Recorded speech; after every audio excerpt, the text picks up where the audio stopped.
Hi, I'm Ed Karn from Sound Wellness.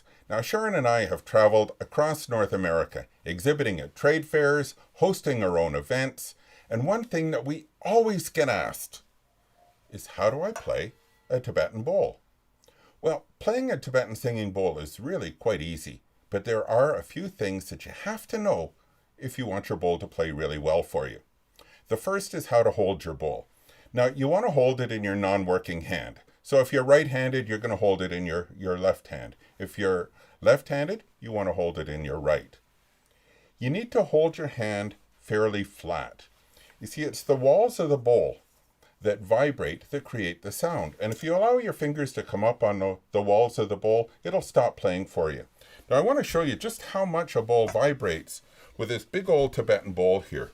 Now, we don't know just exactly how old this one is, but we do know it's at least several generations old. So let me give it a tap for you, and I'm going to show it in this other camera so that you can see the vibrations of the walls of the bowl.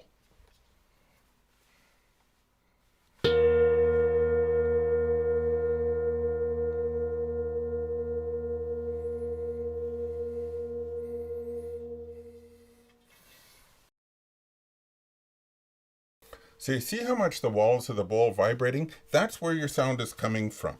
And so if you're playing your bowl and you allow your fingers to come up on the side, it's going to stop playing for you right away. If you keep your fingers on the side while you try to start the bowl playing, it's not going to play for you. Now, the other thing I want to mention about holding a bowl is if you wear a ring, like a wedding ring or any other rings, if you can take them off when you're playing the bowl, that's great. If you can't, then that's fine too, but just make sure you cup your hand just a little bit so that the ring doesn't come in contact with the bottom of the bowl. If you do, it'll chatter. Now, the second thing I want to talk about when you're playing the bowl is choosing the playing stick that you're going to use. And this is one case where size really does matter. Now, this stick here is sized just about right for this bowl, and it gets it to sing right off. But if I use the wrong size stick, and I'm going to grab this big old Tibetan again, and if I use a very small stick and try to play it, I'm not going to be able to get this bowl singing. There just isn't enough mass in this small stick in order to get this big old bowl playing. But if I use a better size stick, one that's sized for this bowl,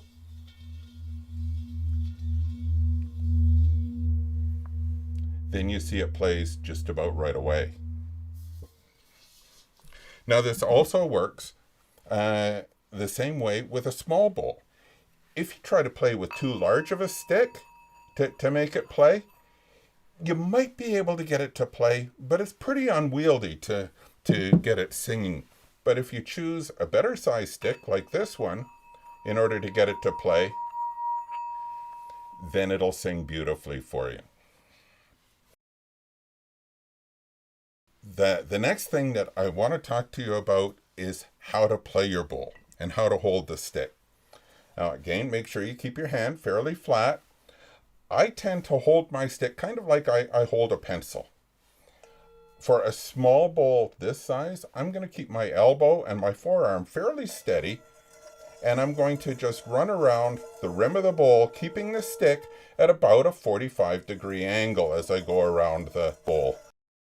Now, if you try to play on the inside of the bowl, it won't play. We get asked that all the time, and it just won't work. You have to have the stick on the outside of the bowl when you're playing it. Now, some sticks also have leather on them, so that they're a wood leather stick. The leather plays really well with these old, what we call master bowls. These are the ones that were made in the monasteries, usually generations ago. And they sound beautifully with the leather part of the stick. A modern machine-made bowl, though, often won't play well with the leather part. You need to play them with the wooden part of the stick.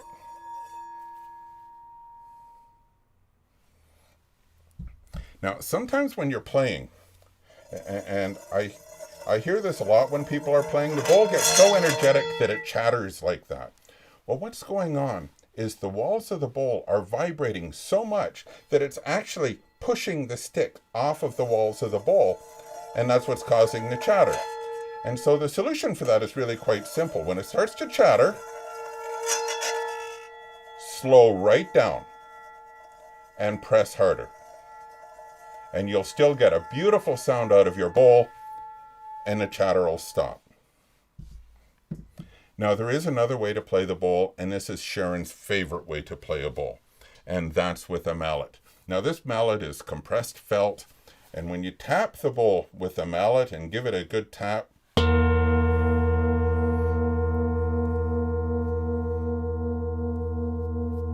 the sound of the bowl and the vibrations just fill you from head to toe. It's really an exquisite way to play your bowl. And so that's another option for you as you're playing the bowl. Now, one thing that's taken me a long time to get my head around is that when you're playing a bowl, that bowl is a combination of the bowl and your energy in the minute. And when you're playing it, it's a combination of the two. And as you go through your day, of course, your energy changes through the day as you go through the day's events, and the sound of the bowl will change for you. Now, the last thing that I want to tell you about bowls is they love to be played. Don't leave them on the shelf. Bring them out. Play them often. The frequencies of the bowl just develop so much more. The bowl sounds richer the more you play it. So enjoy your bowl, play it often, and I wish you health and harmony.